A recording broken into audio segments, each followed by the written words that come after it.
अस्सलाम वालेकुम स्टूडेंट। इस लेक्चर में हम जो लीनियर इनइक्वालिटीज इन टू वेरिएबल को ग्राफ करने का प्रोसीजर है वो देखेंगे। उसमें हमारे पास जो इम्पोर्टेंट पॉइंट्स होंगे वो देखेंगे। अच्छा, इसमें जो फर्स्ट पॉइंट हम मेंशन करने जा रहे हैं यहाँ पे क्या होगा, द करस्पॉन्डिंग इक्वेशन। और करस्पॉन्डिंग इक्वेशन अभी रिसेंटली आपको पिछली वीडियो में बता चुका हूँ। The corresponding equation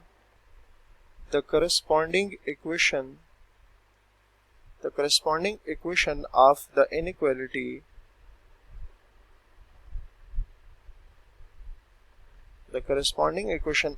inequality is first graphed by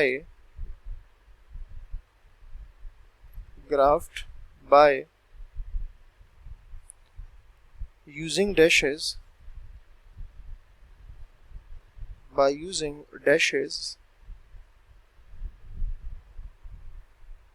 if the inequality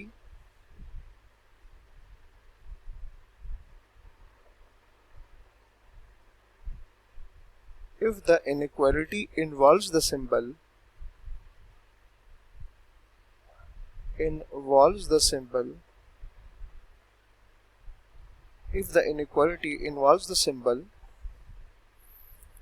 greater or less and a solid line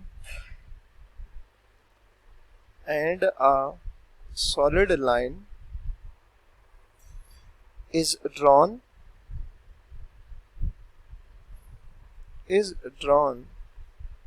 if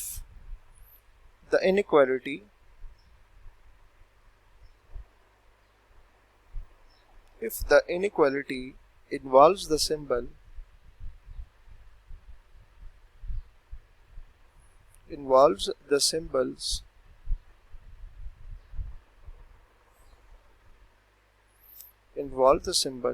greater than या फिर ये वाली। अच्छा, इस बात का मतलब क्या है, जरा इस पे देखते हैं। लेट्स से मेरे पास एक इनइक्वालिटी है, जनरल में बात करता हूँ, ठीक है, ये है, और यहाँ मैं इस पे इक्वल का साइन डाल देता हूँ, ठीक है। सबसे पहले इनइक्वालिटी को ग्राफ करने के लिए सबसे पहले हम उसके एसोसिएटेड इक्वेशन लिखते हैं। और एसोसिएटेड इक्वेशन क्या होगी? एसोसिएटेड इक्वेशन में इनइक्वालिटी का जो साइन है उसको रिप्लेस करेंगे इक्वालिटी के साथ। मैं दोनों केसेस को साथ लेकर चल रहा हूँ, ठीक है। अच्छा, अब ये बात आपको बताई है मैंने कि जब एक करस्पॉन्डिंग जिसमें इक्वल का साइन आ जाता है करस्पॉन्डिंग इक्वेशन, तो करस्पॉन्डिंग इक्वेशन का ग्राफ सबसे पहले हम बनाएंगे। अगर उसकी इनइक्वालिटी में इक्वल का साइन नहीं होगा तो वो जो लाइन बनेगी ना वो डैशेस के साथ बनेगी, कुछ इस तरह से, ठीक। अगर इक्वालिटी का साइन नहीं होगा, इनइक्वालिटी में इक्वल का साइन नहीं होगा, जैसे इसमें आपको नजर आ रही है, आप देख सकते हैं इक्वल का साइन नजर आ रहा है, ठीक है। तो फिर हम क्या करेंगे कि एसोसिएटेड इक्वेशन का जो ग्राफ बनाएंगे तो उसको डैशेस से शो करेंगे। और अगर उसमें इक्वल का साइन भी आ रहा होगा इनइक्वालिटी में, तो उस केस में फिर जो ग्राफ होगा ना स्टूडेंट, वो हमारे पास फिर क्या होगी, सॉलिड लाइन होगी। तो ये इसका पहला स्टेप का ये मतलब है, ठीक हो गया। अच्छा, नेक्स्ट जो सेकेंड पॉइंट है हमारे पास, पॉइंट नंबर 2 में क्या है कि attest point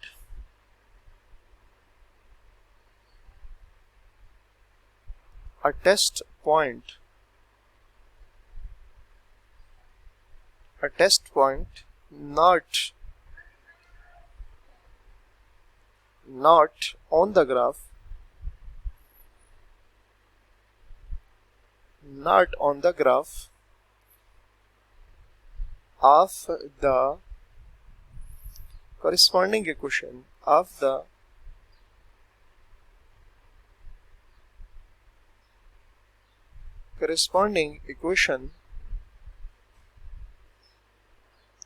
corresponding equation is chosen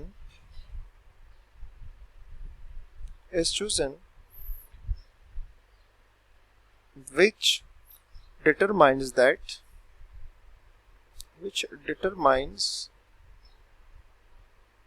which determines that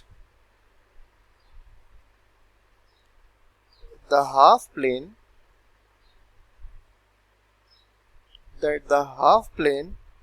is on which side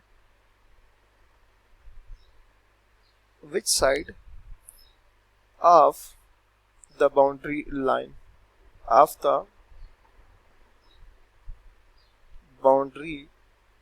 अच्छा, इसको समझने के लिए अब देखें, हम ऑलरेडी बात कर चुके हैं कि इनइक्वालिटी का जो सोल्यूशन होगा ना वो एक रीजन होगा। रीजन बाउंड्री से या तो ऊपर होगा या बाउंड्री से लेस होगा। ये बाउंड्री लाइन है, मैं इस पे लिख भी देता हूँ। ये मेरे पास यहाँ क्या है, बाउंड्री लाइन है